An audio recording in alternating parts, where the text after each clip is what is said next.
NOTA is the National Organisation of the Treatment of Abusers, which is an organisation for professionals working in the field of sexual abuse prevention. And NOTA Scotland is the biggest branch that we have in the UK. Each year we have a 2-day conference which is open for professionals working in the sexual abuse prevention field, and this is our conference.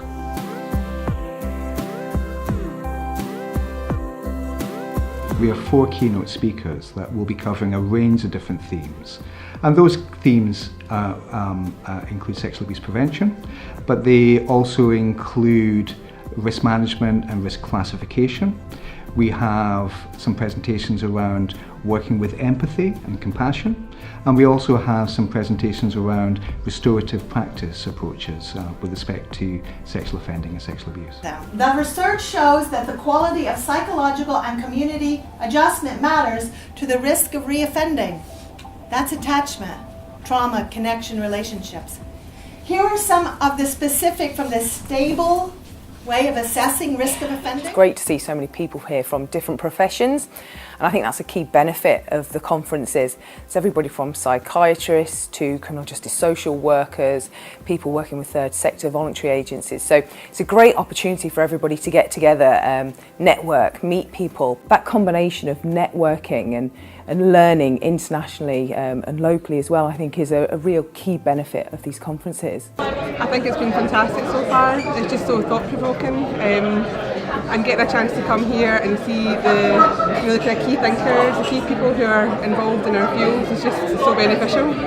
It's been really good. I've learned so much and stuff which is sometimes just going back to basics. I think sometimes when you work with individuals you can get really caught up on the individual case, but in this thing it's going back to basics and actually meeting other people from different areas, people I've kind of spoken to over the phone, but I've never really had the chance to meet face to face and talk, and we're talking about sort of doing the same work and actually the same aim about the prevention of child sexual abuse. I was at the mindfulness session, and although that I've been working on mindfulness, what was really useful about that session was the notion about trying to get someone to make it belong to themselves, rather than saying this is part of the programme, so just apply it anyway. So it was good about helping, that thought about somebody taking ownership of the mindfulness and making it sense for them. I thought it was really good. There was just one thing that I wanted to get over to the public or professionals. I would say it's the same issue to both those groups. They have to pay attention to the scale of the problem. The professionals need to see this, and the public need to see it. The professionals have a vital role to play with the knowledge that they have about responding to child sexual abuse when it's happened and dealing effectively with victims, with families, with perpetrators.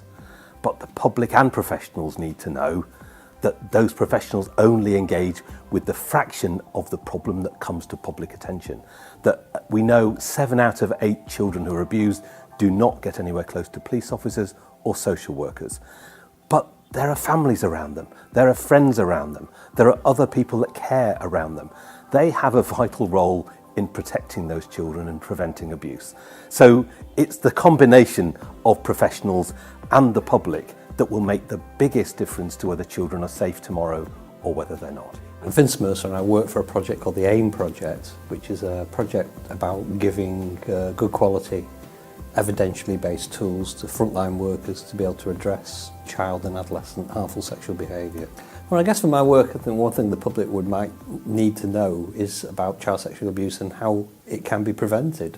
And I think the fact that very often there is no inevitability about this, we have an opportunity to intervene and change with a young person, that they are children and young people, they're not junior adult sex offenders, and there's no inevitability that they will progress to become adult sex offenders. In fact, with good quality work, good quality interventions, they are works in progress, that we can have positive outcomes. So it is preventable and it's not inevitable. Well, I think it's important to understand that the impact of child sexual abuse can be very serious and lifelong for some people, but we also need to, I think, understand that in many cases it can be prevented as long as people have the right kind of information about what the signs are and take early action to make sure that it doesn't happen.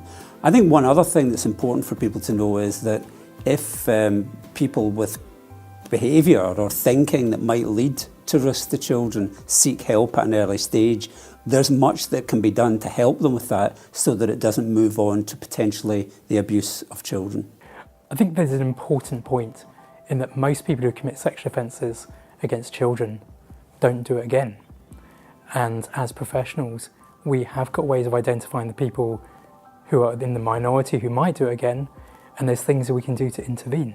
So I think it's important to have that positive message, which is, in many cases it doesn't happen again, and in those where it might potentially happen again, there are things we can do to intervene to decrease the risk and protect children.